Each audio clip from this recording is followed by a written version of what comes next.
So I just woke up, if you can't tell, but Rocket Racing just got a brand new update, including 2 new tracks, new ways to customize your car, and apparently some major improvements and bug fixes that the players have been asking for. First of all, this wasn't mentioned, but I guess the Santa Fe wheels have moved over into Fortnite from Rocket League. Those don't look like Santa Fe's, but they're apparently there. Okay, so in the locker, you could actually see them. All right, so it looks like the first race we actually got K2 Part 2. This is one of 2 new maps. The other one is Lazy Lake 2. So we're gonna do a quick race in Unreal while we go over the rest of the changes. Apparently collisions have also been toned down, which is something people have been asking for. We'll test that. Right now I kind of want to check out the map. That already doesn't seem as bad. So that's pretty nice. So far this just seems like K2 to me with some hazards. We'll see if there's anything else changed up in the route. Also, another big thing is I'm sure we've all dealt with this. There's a lot of AFK people in the lobbies all the time. Now, if you're AFK, you'll actually get kicked from the game, which is good. Whoa. Oh, yep, there we go. First hazard of the race. Yeah, being AFK, wait, what the heck? Okay, we'll have to keep an eye out for that. The little flying thing with the boosters. So being AFK will now kick you. It doesn't seem... Oof. I haven't tested it, but there's no mention of being AFK causing a ban.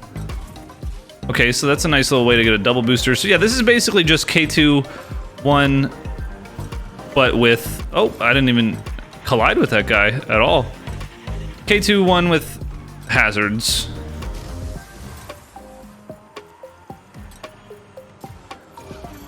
I wonder if you could hit those going on this route. I'm gonna try that before the finish line here. So the other thing is they added the customization option for trails now, and the way you unlock those is by doing the Season 0 tune-up quests. And I couldn't hit that booster because it's after the finish line. So there are more changes we have to talk about, and we need to test out the collision, so let's do that in this next race. But first, as you can see, this is where you would go to customize your trail. I don't have any just yet, so I have to check out my quests here. Season 0 tune-up. Okay, so as you can see, we got green, yellow, pink, black, orange, and another different kind of green. You need to hit 1,000 boost pads for the greener green? That's a little ridiculous. But I'm really curious how they're gonna look. Also, there's this setting that's been in the game for a while. Apparently now it actually works. It's the invert steering. So say when you're upside down, if you push your analog stick to the left, your car will go to the left in regards to how you're looking at it, which doesn't really make sense, because if you are turning to the left, but your car is upside down, you're actually going that way. Whereas the way it works now, if you press that way, you don't go that way, which you should. If you're from the perspective of the car, now you go that way. Personally, I think it's better. It will be better to turn this on to either immediate or delayed. While I was editing this, I realized I kind of got confused about the inverted control settings, and there's a couple people in my Discord that also seemed confused by the same thing. So I got the controller overlay here, and I gotta real quick explain and go over what this means. So if you have it set to default, immediate, or delayed, it will invert your controls, and I'll show you what that looks like now. I'm gonna put it on immediate just so it's the easiest to notice what's happening. So if I want to drive up this wall, I obviously need to steer to the left. So now I'm on the wall. Right is right, left is left. Once I go to the ceiling, left becomes the other way. You see what I mean? I'm not changing the direction of the stick at all, but the game's settings is inverting my controls. So I drive here, and now I'm going the other way without moving my stick at all. So if you set it to never, if I have my wheel turned to the left, it's still turning that same direction. So of course it's the opposite because you're upside down, but at least you're always controlling the car as if you were the driver. You're turning the wheel to the left, and the wheels on your car are turning this direction. When you get up on the ceiling, they stay that direction, which is what you want for more consistency. I'll show you one more spot where this is really important. Okay, so there's this spot here on Tilted Turnpike where things get really weird if you're letting the game invert your controls. So you wanna, this is a nice area to gain some drifting, but when the game automatically inverts your controls, as you saw, there's a certain part of this where it turns from sideways to upside down, and it's really hard in the middle of a race to kind of gauge when the game is going to do that, as well as react to the fact that it's inverting your controls. So for this reason, I think it's worth getting used to the new controls. As you can see, I'm not used to them yet.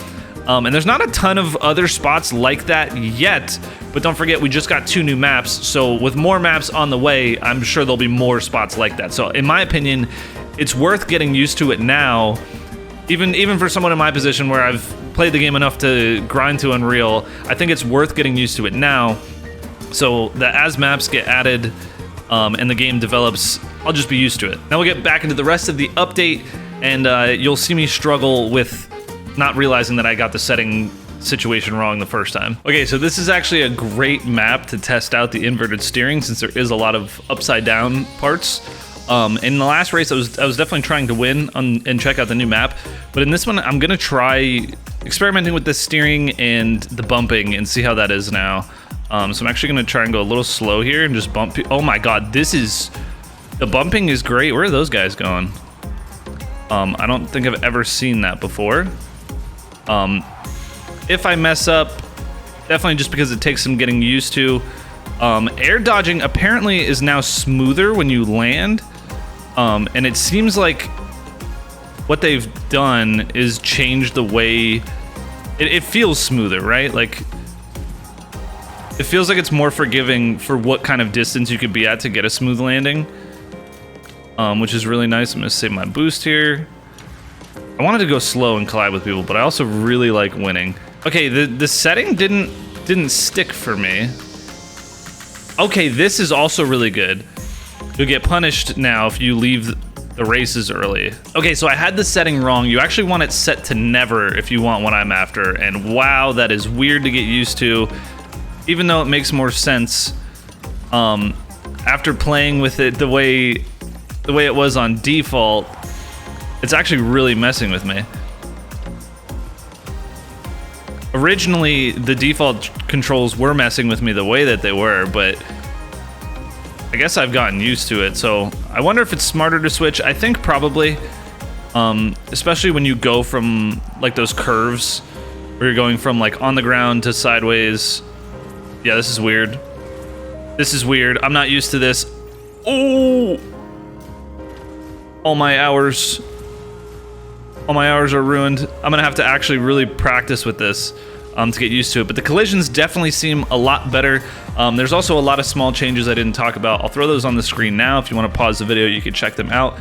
So the last thing we haven't checked out is Lazy Lake 2, which again seems like K2 Part New,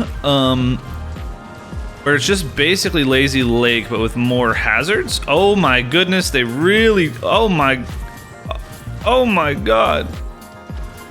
Okay, this one's a lot different. I need to get out of this drift. And I went the wrong way because the inverted steering setting, I'm not used to it yet. I don't think it'll take too long to get used to it though. But it definitely seems like a much better map now. I'm actually really excited for this. But yeah, there we have it. Maybe I'll take a slightly different route. But yeah, first actual update for Rocket Racing, and I'm looking forward to more for sure. Oh, there's a ceiling part. I didn't even notice that the first time. Oh, the steering. I'm not used to the steering. Anything up there that I missed? No. Stuff on the walls. Missed the booster. Okay, so this map is about to get a lot more interesting. I'm excited to see what the speedrunners do, like Tiger Aura and them. So yeah, this is really, really cool. If you guys enjoyed this video, be sure to subscribe, use code DannyLotus in the shop, and I'll see you guys in the next one. Oh my god, they made flipping to the ground so much better. Like by a long shot.